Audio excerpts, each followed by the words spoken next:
깨끗한 자가 되어 하나님의 선택하심을 받자라는 제목으로 하나님의 말씀을 잠깐 증거하도록 하겠습니다.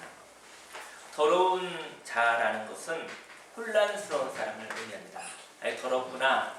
사람을 얘기할 때 더러운 사람 됐었을 때 혼란스러운 사람, 진리가 없어서 투명하지 않은 사람, 깨끗하지 않은 사람라고 얘기를 하고 있는 것이죠. 마음의 두 마음을 품은 자를 의미합니다. 그러면 저와 여러분들은 영혼이 때로는 더러울 수도 있겠다 생각이 듭니다.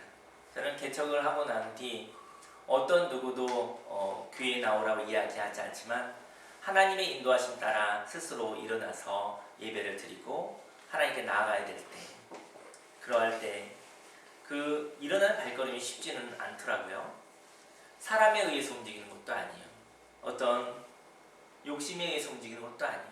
하나님에 의해서 일어나고 하나님에 의해서 예배를 드리는 것, 그것은 외로운 것이지만 가장 행복한 것입니다. 하나님이 부르시고 계십니다. 하나님은 없는 것과도 같아 보이지만 하나님께서 부르시고 계신 것입니다.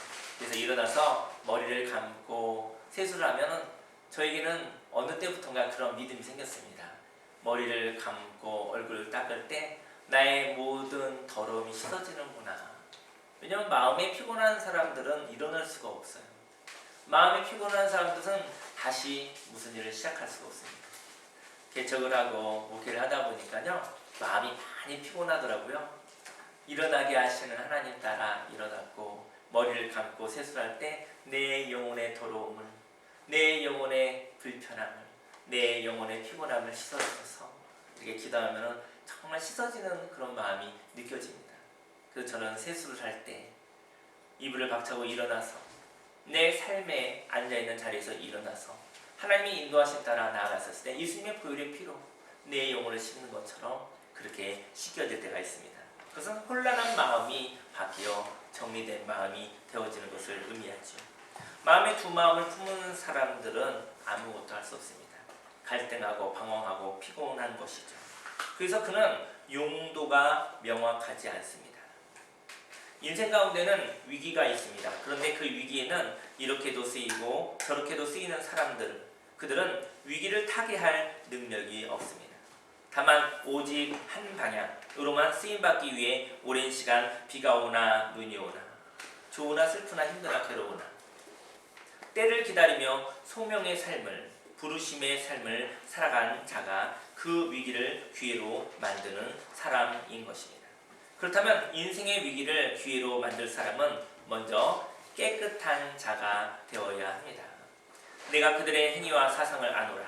때가 이르면 문나라와 언어가 다른 민족들을 모으리니 그들이 와서 나의 영광을 볼 것이며 내가 그들 가운데에서 징조를 세워서 그들 가운데서 도피한 자를 여러 나라 곧 다시스와 뿔과 활을 당기는 룻과 및 두알과 야완과 또 나의 명성을 듣지도 못하고 나의 영광을 보지도 못한 먼 성들로 보내리니 그들이 나의 영광을 문나라에 전파하리라.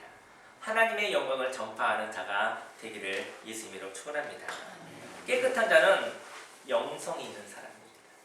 깨끗한 자는 성령으로 인도함받는 자인 것입니다. 깨끗한 자는 하나님의 함께하심을 따라 인도함을 받는 사람인 것입니다. 그렇다면 영성이라는 것은 무엇일까요? 영성이란 영원한 가치의 순서대로 사는 것을 의미합니다. 만일 순간적인 것을 더욱 중요하게 여기며 산다면 그 순간적인 것이 영원한 것이라고 생각했었던 그 기대를 배반합니다. 저희 여러분들이요, 저건 영원할 거야. 각 사람마다 영원하다고 생각했는데 하나님은 그건 지나가는 것이란다. 그것은 지나가는 것이란다 라고 이야기를 하고 있는 것이죠. 여러분들이 영원할 걸 생각했었던 것, 그것을 우상이라고 합니다. 근데 그 영원할 것이 하나님 볼 때 그거는 잠깐 있는 거야. 잠깐 어느 시간 동안 역할을 하고 난 다음에 그거는 사라지고 말 거야. 그러니 그것을 의지하지 마라.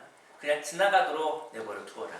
잠깐 만나고 그리고 헤어지는 날이 있을 것이니 그것의 마음을 너무 깊게 여기지 말라라고 이야기를 하고 있는 것이죠. 하나님의 말씀만큼 살아가기를 원합니다. 진리의 말씀만큼 살아가기를 예수님의 이름으로 축원합니다. 만약 순간적인 것을 더욱 중요하게 여기며 산다면 그 순간적인 것은 저와 여러분들의 기대를 배반할 것입니다. 이처럼 가치가 작은 것들을 영원할 것이라고 생각하는 것이 바로 우상 숭배입니다. 하나님이 이야기한 진리의 양만큼 생각해야 되는데 저와 여러분들의 욕심과 정과 저와 여러분에 있는 사사로운 마음이 그것을 너무나 소중히 여겨서 진리보다도 더 소중히 여겼었던 것이죠. 그렇기 때문에 저와 여러분들이 그것 때문에 힘들게 되어지는 것이라고 생각되어집니다. 하나님의 사랑과 그 능력으로 날마다 승리하여 진리의 가치만큼 살아가기를 예수님으로 축원합니다. 우상은 순간적으로 무엇인가를 해결해 주는 것 같지만 결국은 사람의 본질적인 변화를 만들어내지 못합니다. 이 시대에는 물질 만능주의라고 하고 있는데요. 물질 참 편해요. 물질이 있으면 무엇이든지 할 수 있는 것 같지 않습니까? 그렇게 이야기하는 사람들도 있고 그렇게 이야기하는 세상인 것 같지 않습니까? 근데 조금 인생을 더 살아보면 돈으로 할 수 없는 것이 더 많아요. 근데 돈으로 할 수 없는 것들을 우리가 소중히 여기지 않았기 때문인 것이죠. 돈으로만 굴러가는 세상을 보았기 때문에 하나님의 꿈을 바라본 것이 아니라 사람의 꿈, 세상의 꿈을 보았기 때문에 돈으로 모든 것을 할 수 있는 세상적 가치관을 가지고 있었기 때문이죠. 돈으로도 할 수 없는 하나님의 꿈을 바라보는 저와 여러분들이 되기를 예수님의 이름으로 축원합니다. 하나님께서는 우상 숭배하는 자들의 행위와 사상을 안다고 말하십니다. 영혼이 잘 된다는 것은 어떤 환경에도 어떤 사람을 만나도 묶일 수 없는 것을 말합니다.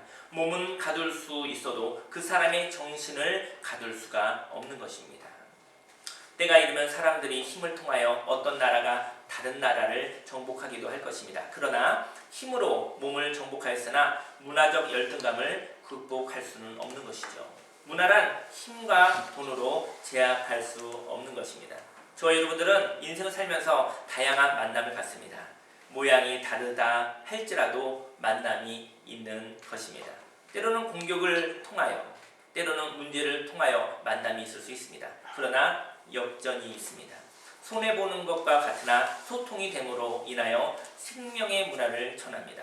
처음에는 원수로 만났습니다. 그러나 그는 원수가 아니라 저와 여러분들을 하나님께로 인도한 은인이었을 수도 있는 것이죠. 또 헤어짐도 한 종류의 만남입니다. 많은 무리에서 떨어져 나와 마음의 이야기를 나누는 작은 모임이 된다면 그것도 보다 구체적인 만남이 되는 것이죠. 이스라엘 백성 중 우상에게 절하지 않고 하나님을 바라보며 끝까지 남아있던 자들이 있었습니다. 그들과 끝까지 이야기하면 하나님의 영광이 나타납니다. 하나님을 사랑하는 자, 곧 그의 뜻대로 부르심을 입은 자들에게는 모든 것이 합력하여 선을 이루는 것입니다. 시작은 어떻게 되었다 할지라도 생명의 만남이 되기를 원합니다.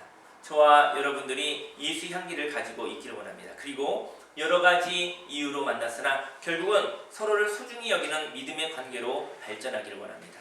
그리고 믿음의 관계로 인하여 소통이 되고 그 소통 속에서 하나님이 주신 모든 선한 것이 통용되기를 바랍니다. 이러한 이야기들은 초대교회의 이야기를 하는 것도 같습니다. 사람 위에 사람 없고 사람 밑에 사람 없이요. 각 사람마다 계급이 있는 것이 아니라 각 사람마다 역할이 다른 것이죠. 은사가 다른 것이죠. 하나님이 주신 선물이 다른 것이죠. 자기의 자리를 찾고 하나님이 허락하신 그 자리에서 하나님께 귀히 쓰임받는 저와 여러분들이 되기를 예수님으로 축원합니다. 두 번째로 위기를 기회로 만드는 자는 아름다운 덕을 통하여 사람들로 하여금 하늘의 가치를 깨닫게 합니다.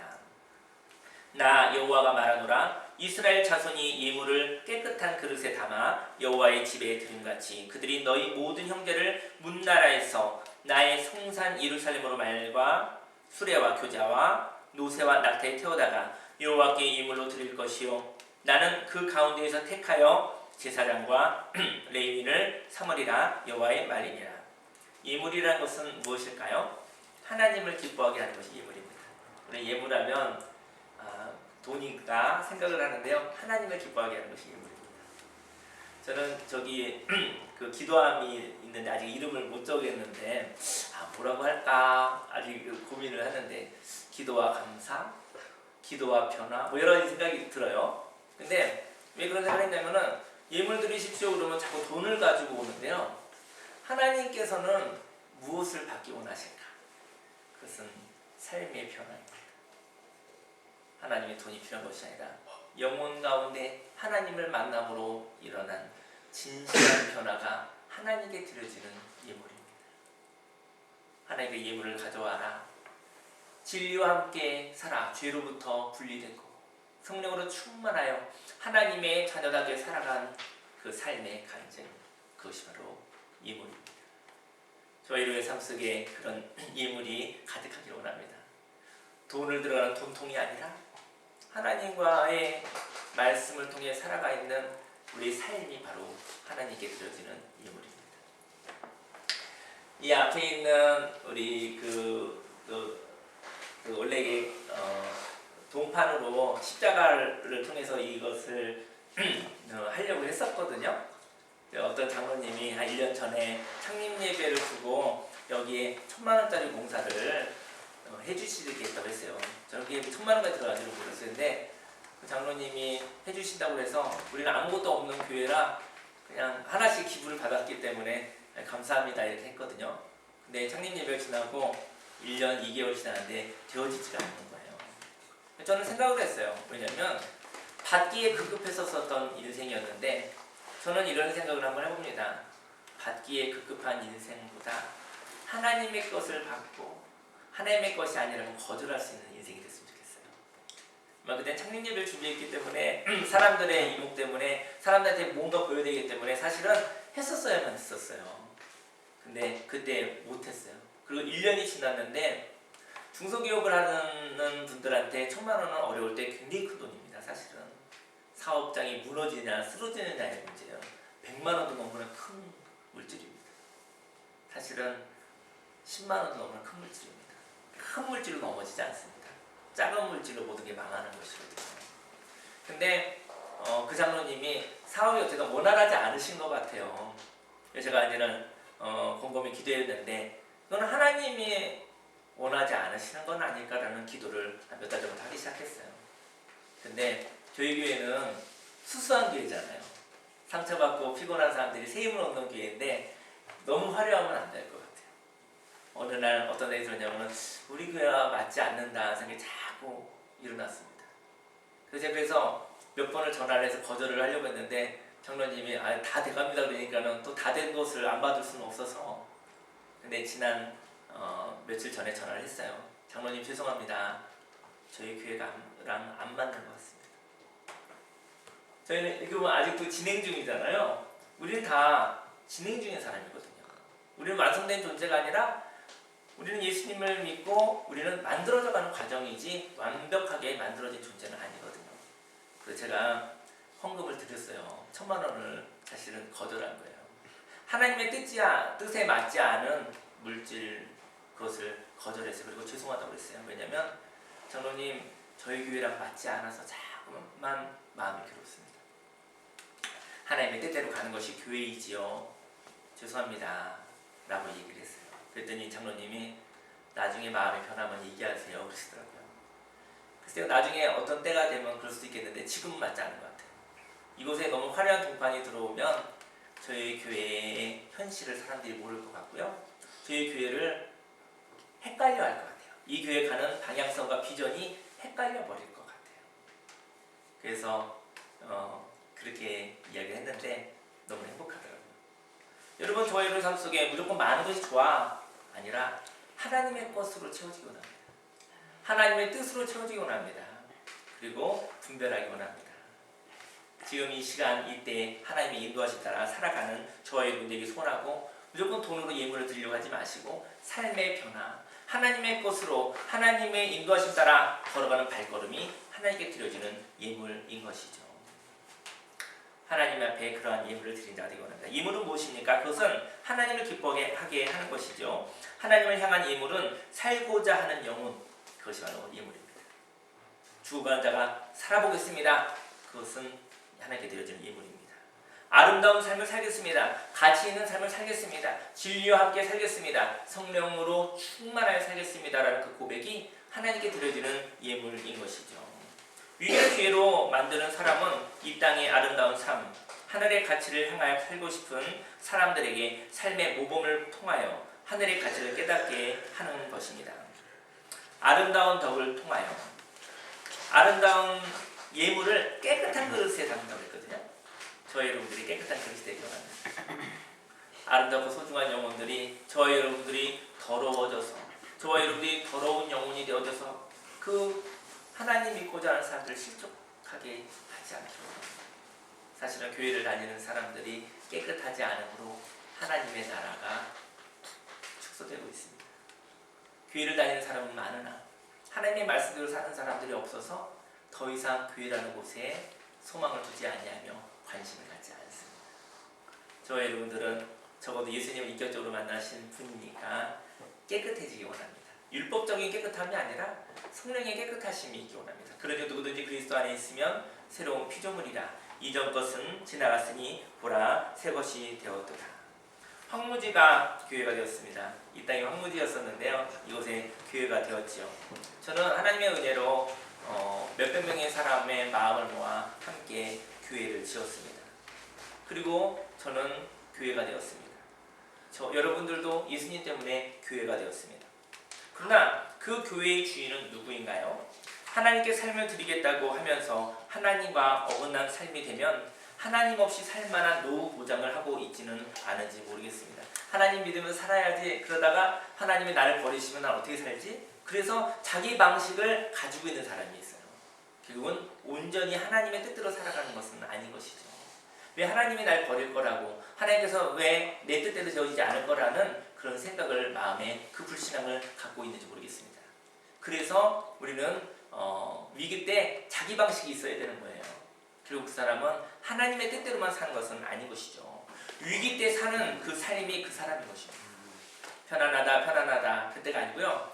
온유한 사람이라는 얘기 들어봤는데요. 온유한 사람인데요. 그 사람은 평소에 굉장히 부드럽고 온유해요. 근데 위기 때마다 승질을 팍팍 내요. 그 사람은 온유한 사람이 아닙니다. 온유한 사람은 성질 날만 할 때 부드러운 사람이 바로 온유한 사람입니다. 위기 때 그 사람의 본색이 나타나는 거예요. 난 돈, 물질에 대해서 저는 자유합니다. 물질이 없으면 성격이 변하는 사람은 물질이 약한 사람입니다. 몸이 약한 사람은 병들면 막 성격 나와요. 그러니까 그 사람 위기 때 그 사람이 나와요. 여러분 십자가를 통과할 때 하나님의 사람으로 살아가기로 합니다. 하나님의 놀라운 생명의 그 능력으로 살아가기로 합니다. 하나님과 어긋날 삶을 마음의 한편에 두지 않기를 원합니다. 그는 부정적인 사람이요 생명의 야성이 없는 사람입니다. 두 마음을 품은 자는 응답받을까 생각하지 말라고 하셨습니다. 그리스도 안에서 예수님 십자가 죽음의 사랑과 죄사함의 은혜로 부활의 영광에 참여하였습니다. 그러나 은혜로 깨끗하게 된 사람이 두 마음을 품고 살고 있습니다. 하나님이 모르신다 할 때 그때 자기의 방법대로 살 생각을 가지고 있는 것입니다. 교회가 되고 난 뒤 교회를 하나님께 드리지 않는 것이죠. 너희가 하나님의 성전인 것과 하나님의 성령이 너희 안에 거하는 것을 네가 알지 못하느냐. 저희들이 깨끗해지고 난 다음에는요. 그 다음엔 자기 방식대로 살려고 하는 것이죠. 하나님이 깨끗하게 놨더니 욕심대로 더럽게 살려고 사는 것을 의미하는 것이죠. 하나님의 사람은 바로 교회입니다. 그는 교회가 되고 난 뒤 하나님께서 교회를 선택하시고 그 교회를 사용하시길 바라는 삶을 삽니다. 이처럼 위기를 기회로 만드는 사람은 깨끗한 그릇, 교회가 되어 그 그릇에 예물을 담는 사람입니다. 그는 교회가 되어 유사시에 사람의 욕심을 위하여 용도 변경을 하지 않는 사람입니다. 먼저 교회가 된 자로서 하나님을 만나기 위하여 오는 사람들을 시험에 들게 하는 사람이 되어서는 안 됩니다. 교회가 되어 계속 교회의 모습으로 살아 하나님을 알고 싶어하는 사람들이 많아지기를 원합니다. 그리고 하나님께로 인도함 받는 그들이 하나님의 가치를 깨닫도록 격려하는 자가 되기를 예수님 이름으로 축원합니다. 마지막으로 위기를 기회로 만드는 사람은 순종할 때를 아는 사람입니다. 내가 지을새 새 하늘과 새 땅이 내 앞에 항상 있는 것 같이 너희 자손과 너희 이름이 항상 있으리라. 여호와의 말이니라. 여호와가 말하노라. 매월 초하루와 매 안식일에 모든 혈육이 내 앞에 나와 예배하리라. 그들이 나가서 내게 패역한 자들의 시체들을 볼 것이라. 그 벌레가 죽지 아니하며 그 불이 꺼지지 아니하여 모든 혈육에게 가증함이 되리라. 하나님께 기억되는 사람은 행위의 결과로 기억되는 것은 아닙니다. 왜냐하면 외모를 바라보지 아니하시고 중심을 바라보기 때문이죠. 행동은 깨끗한데요. 마음이 더러울 때 받지 않으시죠. 행동은 굉장히 부족하죠. 역부족이죠. 하지만 그의 마음의 중심은 너무나 아름답고 깨끗한 것이죠. 하나님의 중심을 바라보고 있습니다. 바로 하나님을 향한 참된 예배를 드리는 사람을 기억하십니다. 예배를 드리는 사람은 하나님과 교통이 있는 사람입니다. 하나님과 교통이 있는 사람은 바로 이때라라는 응답을 듣게 되어집니다. 저 여러분들이 참된 예배를 통해서 바로 이때라라는 응답을 듣게 되어지고요. 그 응답을 통해서 저 여러분들에게 생명의 행동이 있게 되어지는 것이죠. 그 이유는 이때가 지나가고 나면 똑같은 때는 다시 돌아오지 않는다는 것을 아는 것이죠. 하나님의 말씀을 거역한 자들이 결국 생명을 잃어가고 있습니다. 역할이 끝나가고 있는 것이죠. 교회를 건축하면서 제가 생명의 헌금을 많이 보았어요. 사실은 생명의 헌금을 많이 보았고 너무나 아름다운 헌금을 보았거든요. 그래서 그런 헌금으로 몇백 명과 함께 이 교회를 지었습니다. 그래서 헌금은 교회를 살리고 하나님의 나라가 왕성하게 되는데 큰 도움이 되어졌습니다. 그래서 저에게 이런 마음이 있었어요. 헌금에 대한 관심이 없었는데요. 저는 소망이 생겼습니다. 나도 또한 헌금을 하고 싶은 삶을 살고 싶다 생각을 했어요. 그래서 헌금을 많이 드렸으면 좋겠어 하는 했는데 보니까는 드릴 게 없더라고요. 아무것도 없더라고요. 그렇게 생각을 했었어요. 나중에 하나님 큰 축복을 주시면 헌금을 많이 하는 삶을 살아야지.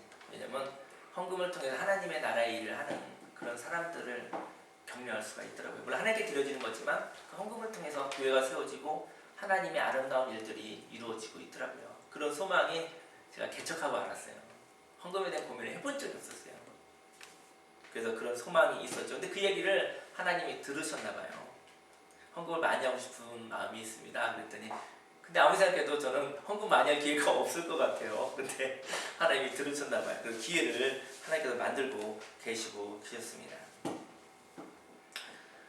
그래서 저는 소망이 생겼습니다. 나도 또 헌금을 참 많이 하고 싶다. 교회를 건축할 때 은행의 대출이 없이 마무리를 했습니다. 그러나 부족한 건축비와 세금 등으로 현금 서비스와 카드 대출로 6천만 원 정도 목회자의 빚이 생겼어요. 사실은 이것은 세상은 몰라요. 교회가 대출 없이 지었으면 그것만 값을 쳐주지 목회자에게 그런 고비용의 고이자의 그런 빚이 있다는 사실은 제가 얘기도 많이 안 했지만 잘 몰라요. 다 은혜를 지어줬구나 이렇게 생각을 하지요. 저희가 법무사님을 만났어요. 법무사를 통해서 회생과 신용회복의 절차를 지금 밟고 있거든요. 근데 법무사 비용이 없어서 교회가 담임 목사의 명의로 되어 있습니다. 이 교회가 제 이름으로 되어 있어요. 법적으로는 제 재산인 거예요. 근데 이것은 뭐 생산을 일으키는 재산은 아니고요.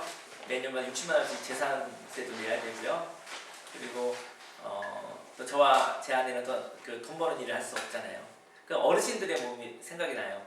부동산을 가지고 있는 어르신들, 그분들은 혜택도 받지 못하고 그런 모습이 되어져 있더라고요. 근데 제가 법무사를 통해서 얘기를 했어요. 저희가 신용 회복에 대한 절차를 밟고 싶습니다.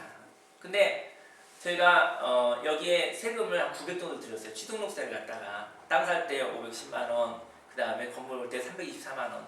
근데 교회를 시작해서 했었으면은 그거는 감면받는 것인데 못 받았어요.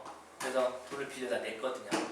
그리고 난 다음에 다시 교회로 제 이름에 있는 것을 교회로 또 옮기려면 또 한 모르겠어요. 100만 원 들지 200만 원 들지 모르지만 또 비용이 들어요. 근데 교회를 개척하고 났더니 100만 원이라는 돈이 얼마나 큰 돈인지 알게 됐어요. 그래서 제가 돈이 없어서 교회를 명의를 못 바꿨어요. 그리고 또 하나는 어떤 분이 얘기하시더라고요. 목사님 잘 견디면 목사님 나중에 노후에 혹시 목사님 재산이 될지도 모릅니다라는 그런 달콤한 얘기가 있더라고요. 그래서 그럴 수도 있구나. 근데 그것보다는 이 교회가 나중에 중간에 어려울 때 대출을 받을 때 개인 이름으로 되면 대출 받기 좋대요. 그 대출을 받아서 교회를 한 번 더 고쳐야 되나? 뭐 이런 생각도 있었어요. 그러니까 이런 혼란한 생각들이 있었어요. 그 혼란한 생각이 제 영혼을 더럽게 하였던 것 같습니다. 하나님의 은혜로 여의도 순복음교회에서 2억 원, 또 제가 전세금, 퇴직금 그리고 빌려온 돈으로 1억 원을 헌금을 냈습니다. 건축 헌금으로 300명 이상의 사람이 1만 원에서 1,300만 원까지 1억 2천만 원을 헌금해 주셨고요. 재능과 물품 기부 8천만 원으로 5억 원 상당의 기회를 지었습니다. 미래의 은행 대출을 받을 때 개인 명의로 가지고 있으면 유리하다고 들었고 법무사 비용이 없어서 개인 명의를 교회로 바꾸지 못했습니다.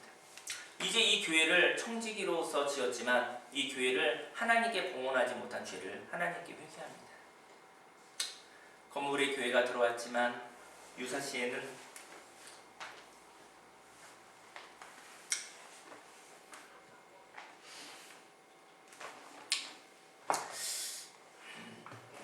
다른 용도로 바뀔 수도 있겠죠. 개인 명의에서 교회로 명의가 바뀌면 교회로만 사용될 것입니다. 만일 오늘 하나님께 드리지 못한다면 이 교회는 운영을 못하고 부도가 나거나 아니면 물질적 축복을 받으면 5억 원이나 되는 이 건물을 하나님께 드리지 못할 것 같습니다. 우리 설동위원장님 이런 얘기하면 안 되는데 어쨌든 간에 그쵸? 오셔서 우리 새벽 예배를 3월 2일부터 같이 예배를 하게 해주셨는데 새벽 예배를 드렸기 때문에 분별력이 생긴 것 같아요.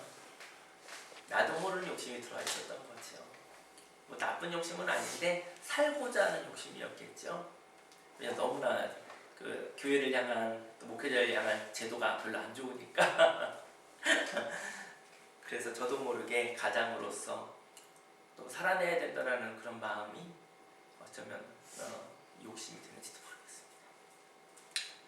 오늘 정신이 나고 보니 너무 당연한 일을 하지 않았구나 생각이 들었어요. 법무 비용이 없어 돈이 많이 이렇게 괴로웠었나요? 근데 아마 지금 못 드리면 못 드릴 것 같아요. 아마 교회는 깨뜨려져 버리거나 세상으로 넘어가거나 아니면 너무나 소중한 물질을 주셨던 그분들의 마음은 어디 가고 교회는 역할하지 못할 것이고요. 그리고 제가 합당한 욕심을 부려서 저는 못 드릴 것 같아요. 순종을 한다는 것은 내가 하는 것이 아니고 하나님이 주신 마음 따라 하는 것이거든요. 그래서 하나님 헌금을 많이 드리고 싶어요 그랬는데 저는 장로님들만 교회를 지어서 하나님께 드리는 줄 알았어요. 목회를 무슨 돈을 벌어서 할 수 있겠어요? 뭐 받은 유산이 있어서 할 수 있는지 모르겠는데 근데 하나님께서 은혜를 주셔서 많은 몇백 명의 사람과 마음을 모아 교회를 지었고 그 교회를 하나님께 봉헌할 수 있는 은혜를 주셨어요. 제 이름에서 하나님의 교회 이름을 바꾸는 것이 그것이 헌금이라는 걸 몰랐어요. 하나님 앞에 영광을 올려드리고요.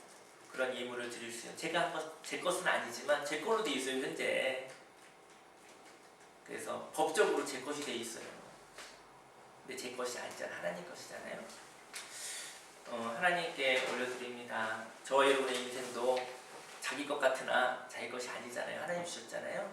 근데 어느 날 내 것이라고 착각하고 있어서 삶을 못 드리는 것 같습니다. 하나님께 삶을 드리면 하나님의 함께 하시고 자유함이 있고 두려움이 하나도 없습니다. 죽음도 두렵지 않습니다.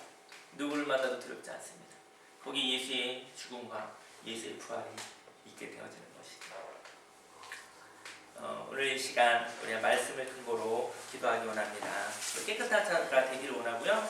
그리고 하나님의 선택하심을 따라 하나님의 자녀답게 살고 싶은 소망이 있으면 좋겠습니다. 하나님의 뜻대로 살아 이런 명령이나 그런 폭력에 의해서 비굴하게 하나님의 일을 하는 것이 아니라 하나님의 일을 하고 싶은 사람이 되었으면 좋겠습니다. 하나님이 항상 함께 하시고 저희 이름의 삶 속에 놀라운 일들이 있기를 예수님으로 축원합니다. 말씀을 근거로 함께 기도하겠습니다. 주여 감사합니다.